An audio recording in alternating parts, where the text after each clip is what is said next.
Hello everybody, I'm glad you're here today. Today is February 26, 2024, and the wind is blowing here. I'm not sure my power's going to stay on, so I'm trying to get things done ahead of time. In this video, y'all, including making a video here while I still have light, the one light bulb above me. Anyway, in this video, we're going to talk about 1 Second After, which is a book that is about an EMP hitting the United States of America. It was written back in the 2000, from like in the early 2000s, okay? So that's when this book was written. I've tried to read it many times, and I never could get into it. I finally found a book on tape, audiobook on YouTube for free. So that's what I'm listening to, and my eyes are being opened to many things, all right? I recommend it. It is, if you have a weak stomach or don't like gross stuff, not like I do, but I'm just saying there's some details in it that are kind of grim. So be aware of that. My question as I listen to it, and when I'm listening to it, my question is where do the Christians fit into this? Because it's not from a Christian perspective. Although there's Christian stuff in it, kind of, but so that as I'm reading, I'm like, where do we fit in? What will we be doing? I would love to hear what your thoughts are. Grid down across the nation, an EMP attack from another nation. What do you do within the first 72 hours, the first week, the first 2 weeks? Do you have a game plan? Now then, here's the interesting thing. When and I'm going to call it a cyber attack, y'all. When the cell phone service went down across the United States last week, and I don't think it was solar flare, and I don't think it was a software glitch. I know people do. I don't tend to think that. And I'd love to hear, what do you think? Are these stories true? The software story, what do you think? True or not? So because of that, it got me thinking about some other things, like how on earth am I going to communicate with my people who work in the other town? All right? How am I going to communicate with them? Now, we have a plan already, like how are you going to get home? If you're walking home, you're going to be taking this route, We have that kind of plan. But as I was talking to my husband about ham radios, which we are very much familiar with, he made the comment, hey, some people carry a ham radio with them all the time. And I said, I did not know that. He said, yes, they do. And I said, well, I wonder if we need to kind of start instigating that. So that's kind of the train of thought we went down this weekend at my house. So what are your thoughts? Is that of value? Are you thinking in terms of that? How did that, and I'm going to call it a cyber attack, how did that affect you and your thinking about what's next? Is that going to happen again?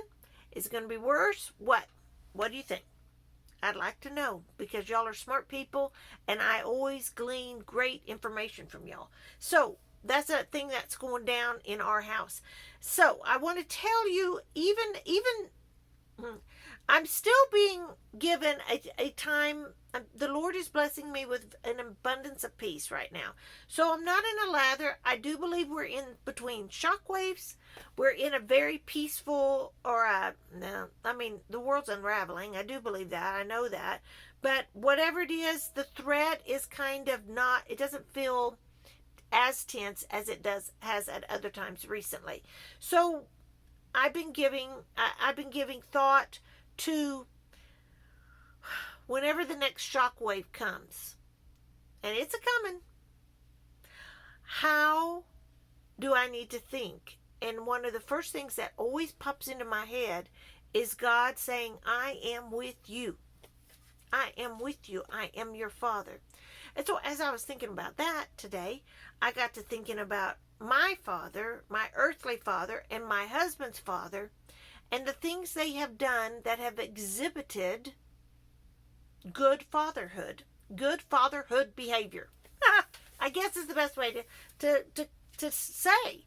The first thing, before I tell those two stories, I want to tell a quick story about another. This person was a father figure to a friend of ours named Jeff. A friend of ours named Jeff, he's in his 50s. I don't want to give too much information on him, but he is a very close family friend and a brother in Christ. And he grew up in this area. And he had a good mom and dad. He has a good mom and dad. But Mr. Bubby, who I talk about, was like a father figure to Jeff. Even like a second father figure. Like he got a good double whammy. So one day, hang on, let me take a drink.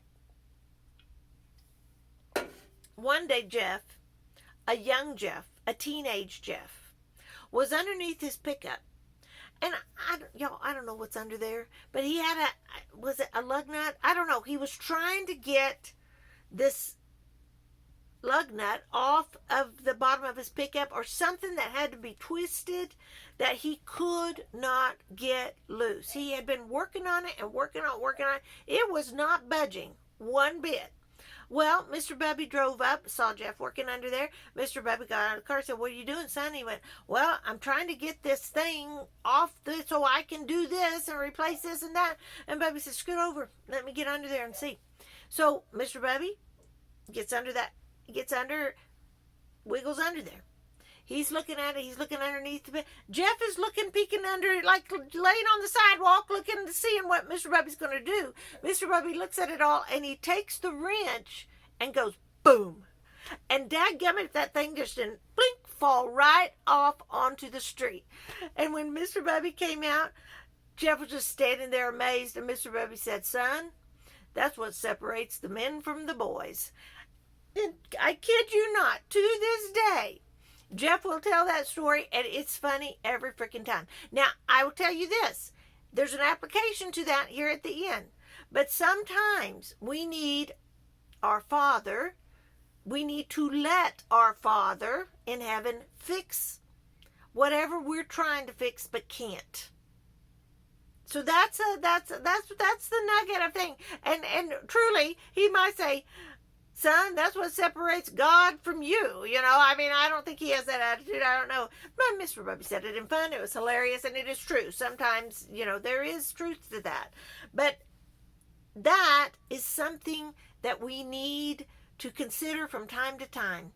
And I'm a fixer, y'all, as you know. And I can sit there and work all day trying to get that to work, and I really just need to step aside and let God go thunk, and it works. So that's our Father in heaven. He is like that. Now, one time, my husband, when he was, oh gee whiz, how old was he? 19 maybe? He was a counselor at a camp up in New Mexico, at a Christian camp. He'd been there. He'd been going there all his childhood.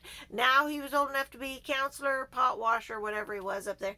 Anyway, oh y'all, he got appendicitis so bad up there. It was awful. Well, his older brother was up there too, working as an assistant director.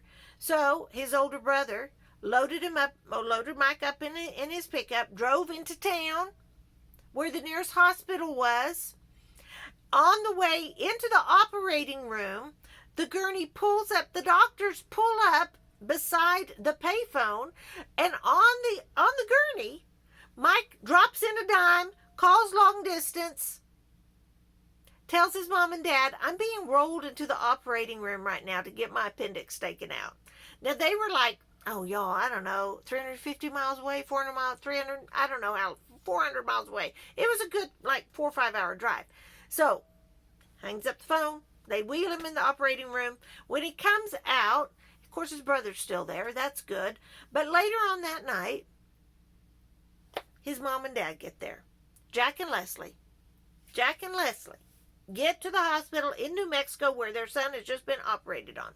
Now, I will tell you, my in-laws are very simple people. They're highly educated people. Oh, they got degrees out the wazoo. They really do. But they are simple people. Especially my father-in-law. If you had known him, he's passed away. He was the most unassuming man I have ever met. I truly say, I fell in love with him before I fell in love with my husband. And I always thought, if my husband's anything like this man, I got it good. And dadgummit, I sure did. So, at the hospital. It's not a big hospital, y'all. It's not a 2-story. It's like a 1-story little hospital, little town. It wasn't huge, but they did do surgeries there. My husband was in his hospital room with his mother and my father-in-law, who did not want to. The honest truth was he didn't want to spend money on a hotel room. That's not probably the honest truth. But here's what looks good. He did not want to leave his son's side. And so what he did when it got dark was get a sleeping bag that he had in his vehicle, and he laid out on the lawn of the hospital underneath the window of his son's hospital room and slept there all night long. So he could be there just in case his son needed him or his wife needed him in a moment's notice, because we didn't have cell phones back then. That is a good father. Now, granted, he might have been wanting to save a buck, okay? Now, that's the truth. But it's also true that he did want to stay close because he knew things were serious. That is a good father, to stay by his son's side and not leave him when he needed it. Last story. My father. Now, my father, I can tell you tons of stories that are hilarious about my father that we've had good times with. But this story is a noble story about who he is and his concept of protection. The day my daughter died, we'd been in the hospital a month, and we knew it was coming. We'd been told she wasn't going to live through the weekend, those kinds of things. So we knew things. We knew to get ready, all right? And so the morning that she died, it was very obvious that we were close to the end. And so what my dad did during that time, especially right after she died, he stood in the doorway of her hospital room because there were people who wanted to visit. In fact, we had visitors all the time from different places, different friends that came visited us that month in the hospital. That morning, my dad stood in that doorway guarding it while my husband and I were in with Amanda. He would not let doctor, nurse, visitor, minister, friend, anyone in there. He was like a sentry at the door. You cannot go in. Who are you? What do you want? There's something happening in there that needs not be disturbed. And that's what he found to do, and that was his way of protecting me and the whole situation. And God bless him, he didn't care who he talked to. He told doctors, turn around, go home, go back to the nurse station. You're not going to bother them. Because there were like residents. It was a teaching hospital. So there were residents there and students. He's just like, go away. Well, sir, I have to, no, leave now. And he stood guard. He stood guard for us. So it is very easy for me to associate my Father in heaven as being a very good father. And I know there's people out there that cannot and do not. My own mother, her father died when she was 5, so she doesn't have a concept of father. I understand that. I know there's people out there like that. But I want to paint you this picture of how good our Father in heaven is by showing you and telling you the stories of he fixes things, he stays by our side, and he guards us divinely and perfectly. I mean, what's great about earthly fathers is they are great, but they're not perfect, and their love is not perfect. But our Father's love is in heaven. All right, let me read this to you right quick. Hang on, let me get a drink. All right. This is Psalm 16. And when I am struggling, I go to this psalm a lot. And it helps. It does help. And I know many of you do too. What I would love to hear, y'all tell me, what psalms do you go to? What is your go-to scripture when you want to be soothed? When things feel torn up inside or around you? Because I think we kind of need an arsenal of that ready. Because based on what many of us are dreaming or hearing in the Lord, there are turbulent times coming. But they're not here yet as bad. I don't know. Today, at this moment, mostly everything in our nation is steady. But clearly, in a moment, in a day, in a second, it can change dramatically. So we're going to need to know where to look in the Bible for help. Psalm 16. Keep me safe, O God, for I have come to you for refuge. I said to the Lord, you are my master.